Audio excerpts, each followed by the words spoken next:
자, 1장부터 2장 12절까지 전반부를 다뤘고요. 2장 11에서 12절 같은 경우가 이게 수평 차트 새 거 자를 때 앞으로 넣을 건가 뒤로 넣을 건가 막 고민이 되잖아요. 예. 어디로 넣어도 상관은 없어요.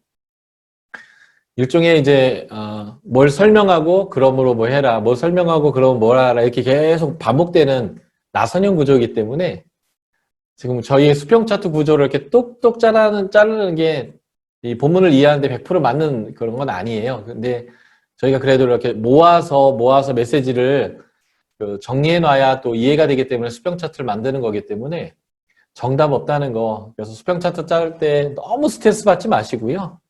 적당하게 이렇게 모으셔서 메시지를 이해해 가시면 괜찮겠다라고 생각이 들고요. 저도 그래서 처음 차트 만들 때는 2장 10에서 12절을 뒤로 넣었다가 또 한참 보니까 또 앞으로 넣어야겠다 싶어서 앞으로 넣었다가 이렇게 하고 있는데요.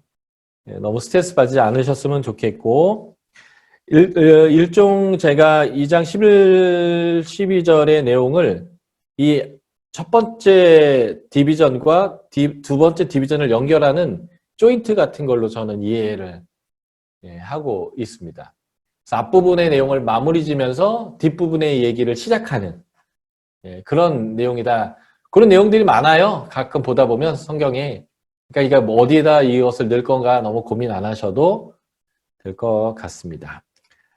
자, 2장 13절부터 5장 14절까지가 고난이 있지만 순종과 선한 삶, 거룩한 삶, 또 빛과 소금 된 삶, 뭐로 표현해도 좋아요. 이런 것들을 나타내는 삶이다. 이게 이제 거룩의 확산의 방법이겠죠. 그리스도의 아름다운 덕을 선포하는 방법이 될 것입니다.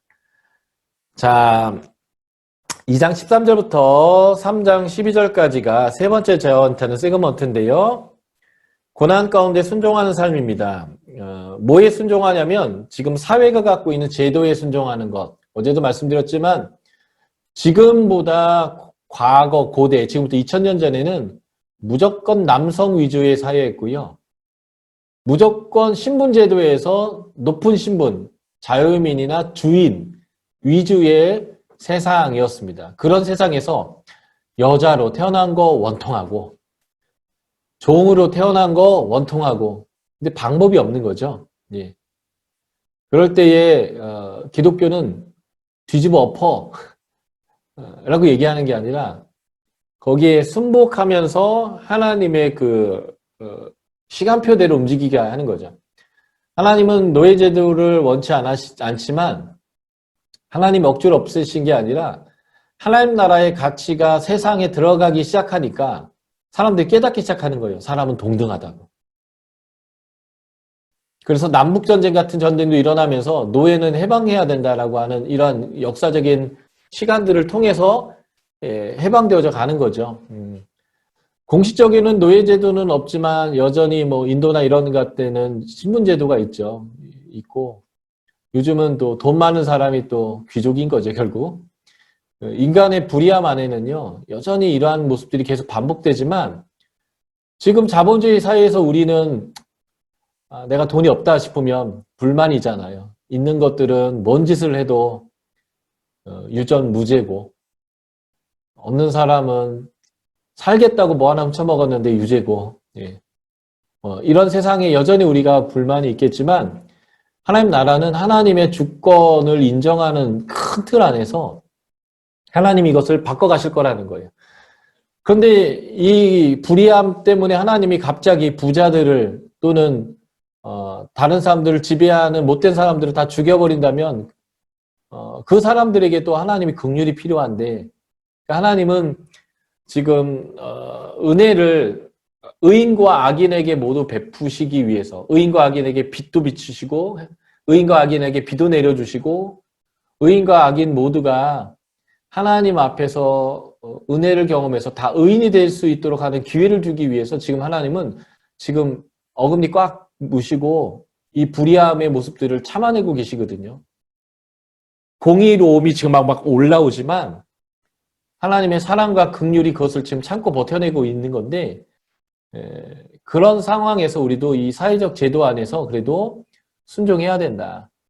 그게 하나님을 드러내는 방법이 될 거다. 이제 이런 내용과 관련되어 있습니다. 그래서 여기서의 고난은 사회적 제도가 주는 고난인 것 같아요. 불평등해 보이죠. 예.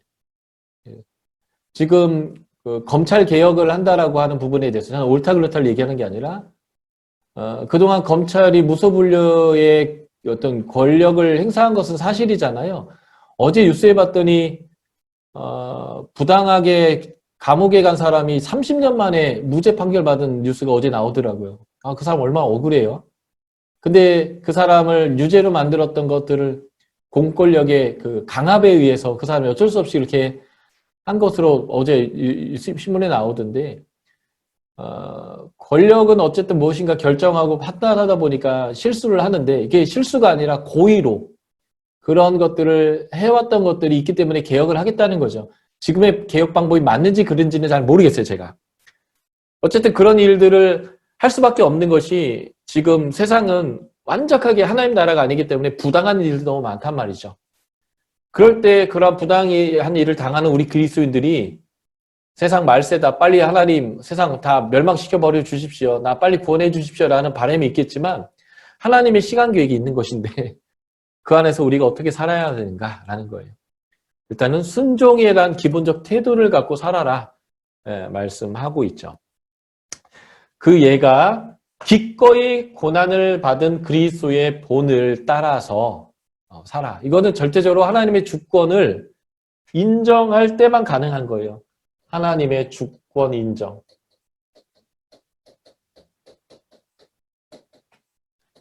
지금의 상황이 맞으니까, 걔들이 옳은 권력이니까, 지금 사회제도가 좋은 제도니까 순종하라는 얘기가 아니고요. 하나님이 지금 이 곳에 지금 역사하고 계시고 개입하고 계시고, 하나님이 또 마땅히 지옥 가야 될 그런 사람들에게도 지금 긍휼을 베푸는 기간들이기 때문에 하나님이 판단하실 거다, 하나님이 심판하실 것이다라는 그 믿음 아래서 현재의 그 권력 안에 기본적으로 순종하는 삶에 대한 큰 틀을 말하고 있다라는 것이죠. 자, 보시죠. 2장 11절과 12절은 제가 아까도 말씀한 것처럼 이 전반부의 정체성과 후반부의 정체성에 합당한 삶을 연결하는 연결고리 역할을 하는 것입니다. 그래서 육체의 정욕을 제어하고 행실을 선하게 가져라 라고 하는 이 말씀은 1장 1에서 2장 10절에서 말한 그리스도의 정체성에 합당한 삶이 무엇인지를 요약하는 거예요. 전반부의 정체성을 얘기했는데 합당한 삶이 무엇인지 딱 요약하고, 그래서 2장 13절부터 5장 14절까지의 내용이 앞으로 어떤 내용이 될 것인지를 보여준다는 거죠. 거룩한 삶과 관련된 것이 육체의 정욕을 제어해라 라는 것이고요. 선한 삶과 관련된 게 뭐예요? 너의 행실을 선하게 가져서 악행한다고 비방하는 자들에게 하나님 영광을 돌리게 해라. 하나님께 영광을 돌리게 하는 방법이죠. 이게 하나님의 은혜, 그 덕을 선전하기 위한 방법인데, 그래서 선한 삶과 거룩한 삶인 거죠. 저는 이것이 앞부분의 요약이면서 뒷부분의 출발점으로 보는 건데, 이게 뒷부분의 출발점이다라는 대전제로 본다면 이 부분을 수평 차트 뒷부분으로 넘겨도 상관이 없겠다라고 제가 말씀드렸습니다. 자, 고난 가운데 순종하는 사람인데요. 예수 그리스도의 본됨을 따라가는 것입니다. 2장 22절부터 24절 봤더니 예수 그리스도의 본이 있어요. 그는 죄를 범하지 않았습니다. 입에 거짓도 없으세요. 욕을 당하는데 맞대어 욕하지도 않았습니다. 사실 나한테 욕하면 더 센 욕으로 해줘야 되는 거잖아요. 그래서 뭐 내장을 꺼내서 젓갈을 담는다는 이런 막 이게 아주 험한 말도 해가면서 해줘야 나한테 함부로 못 대하는데 예수는 그러지 않았다는 거죠. 이사야 53장 고난받는 메시아에 봤더니 도수장이 끌려가는 양처럼 저항하지도 소리도 내지 않았다는 거죠. 고난을 당하시되 위협하지 않으셨고요. 오직 공의로 심판하는 이에게 부탁했다. 이게 제가 아까 말씀드렸던 주권 인정이에요. 지금 하나님이 주권을 가지고 뭔가 하고 계시기 때문에 하나님이 거기에 대한 합당한 보응을 하실 거야. 라는 이제 그래서 주님이 겟세마네 동산에 잡힐 때도 내가 7명의 천사들을 불러서 내가 너희를 어떻게 할 수 없을 것 같냐. 주님은 그런 능력이 있으시거든요. 그래서 누구를 찾느냐 물고 예수를 찾는다고 할 때 내가 그니라 라고 말했을 때 잡으러 왔던 사람들이 뒤로 훅 밀려나갔어요. 본문에 보면 복음서에 내가 그다라는 말만으로도 권위가 있어서 사람들이 훅 밀려나가는 이분이 안 잡힐 수 있었죠. 그리고 마음만 먹었으면 자기 따르는 사람들을 규합해서 군대도 만들 수 있었을 거예요. 그런데 주님은 하나님의 주권을 인정하셨어요. 하나님이 원하시는 것은 지금은 고난과 섬김으로 죽으라는 거였어요. 그렇게 해서 모든 사람을 구원하는 일에 예수 그리스도가 기꺼이 따랐다는 거죠. 그래서 친히 나무에 달려 그 몸으로 죄를 담당하셨습니다. 이게 예수 그리스도의 본이죠. 이 본을 따를 때의 결과가 있는데요. 그렇게 되면 우리가 죄에 대하여 죽고 의에 대하여 살게 됩니다. 이 표현 여러분들이 로마서를 보시게 되면 로마서에도 나오는 표현인데요. 예수 그리스도의 십자가의 은혜의 결과 중에 하나는 우리가 죄에 대해서 죽는 것입니다. 이게 유대인들에게 주로, 이방인들에게 주로 한 말이죠. 6장에서. 그리고 7장에서 유대인들에게 주로 한 말은 예수님의 죽으심으로 말미암아 우리는 율법에 대해서 죽었다. 이 율법하고 관계가 없다. 이런 것인데 예수님의 이 사건으로 인해서 우리는 죄에 대하여서 죽은 자들이고요. 그가 채찍으로 말미암아 우리는 치료, 나음을 얻고요. 그리고 우리는 영혼의 목자와 감독 되신 이에게 하나님에게로 돌아오게 됩니다. 이게 예수님이 이렇게 본을 보였을 때 온 결과물이거든요.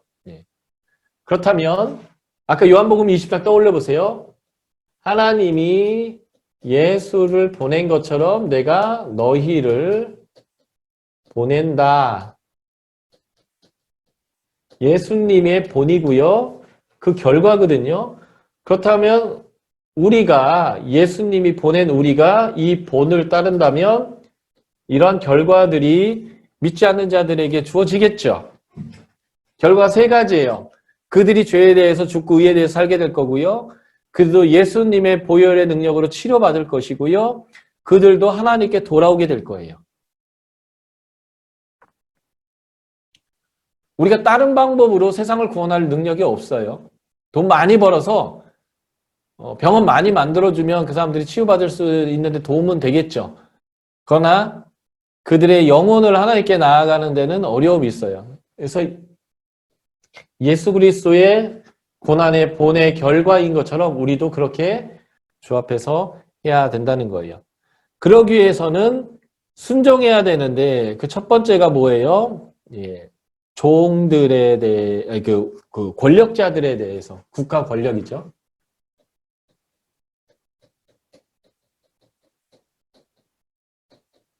국가 권력에 대해서 순종하라는 것입니다. 이게 이제 로마서에도 동일하게 나와요. 모든 권력은 주로부터 나왔다. 이런 표현과 함께. 그래서 일단 순복해야 된다. 순복해야 될 이유가 뭐냐면 세상의 통치자들은 하나님을 대리해서 이 로마서에도 나오고 지금 여기 베드로전서에 나오는 표현인데 대리자다.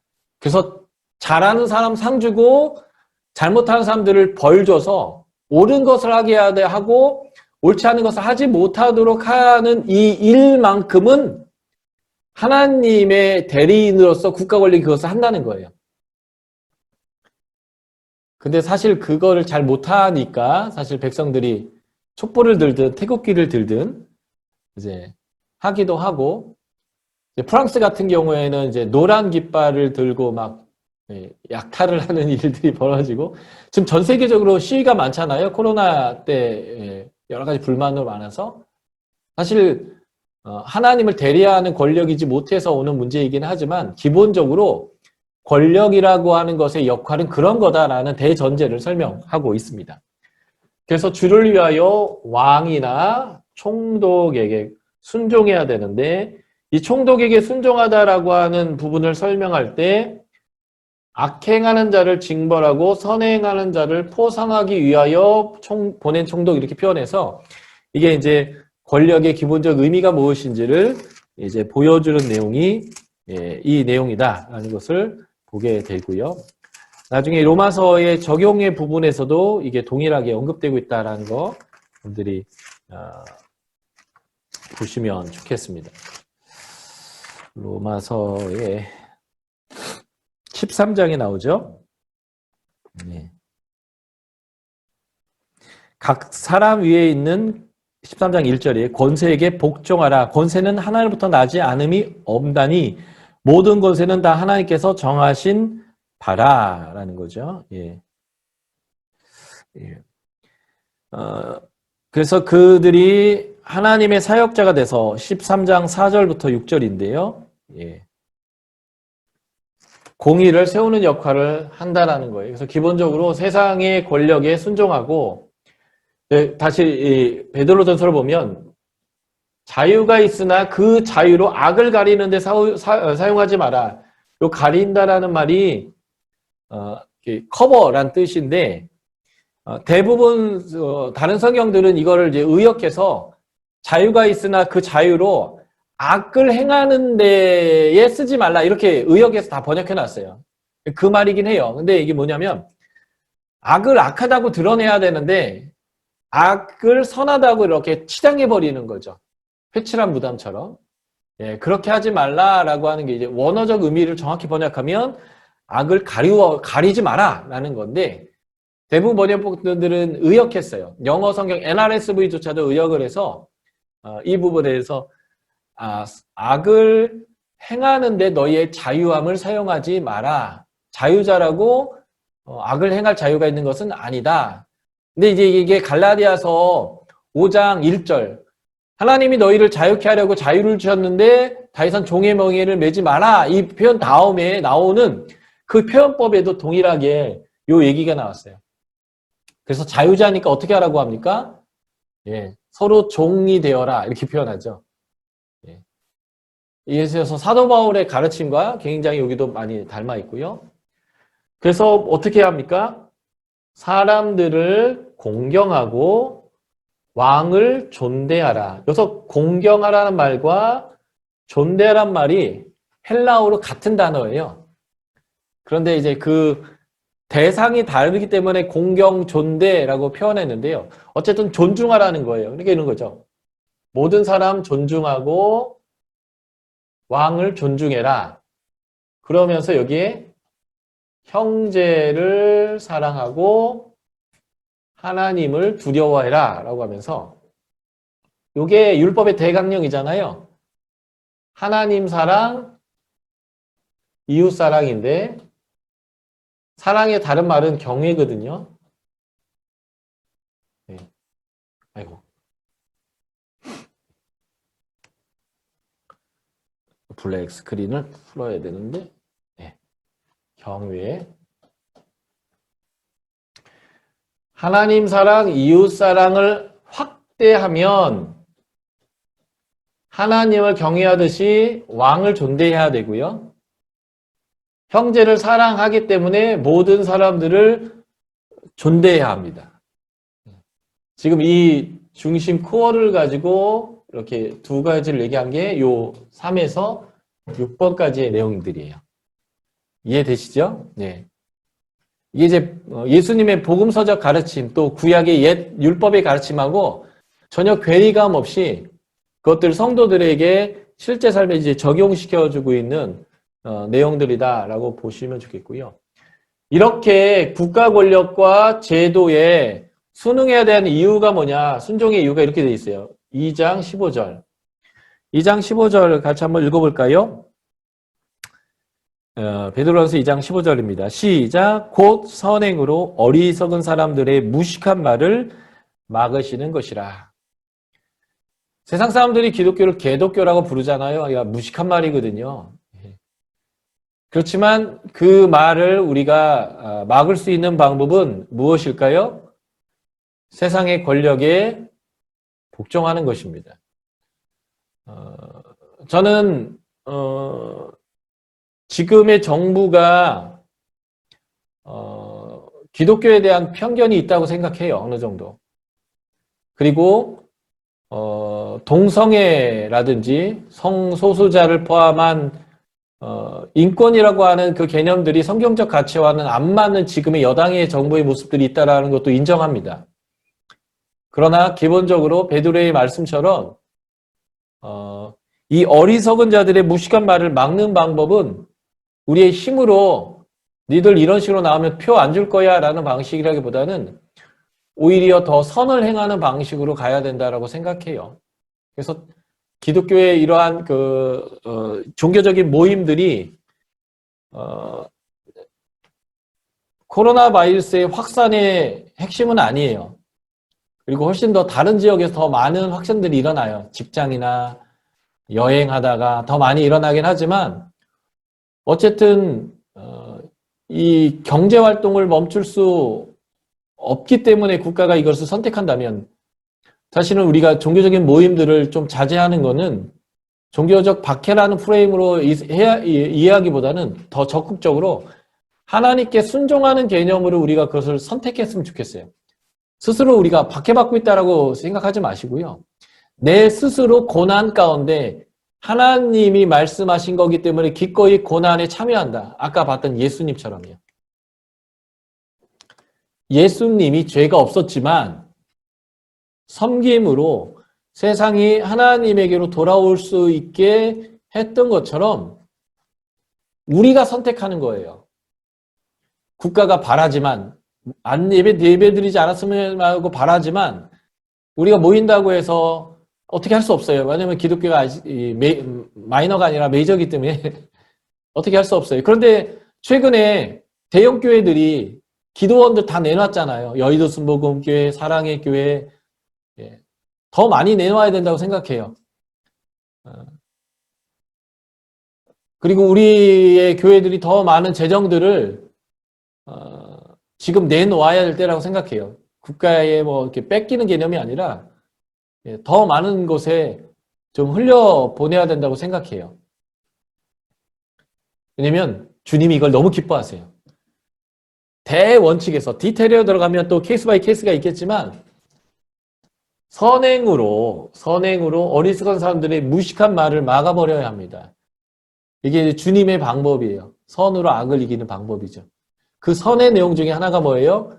불의한 세상의 제도일지는 몰라도 거기에 기본적으로 순복하면서 나가라는 겁니다. 이건 아주 중요한 원칙입니다.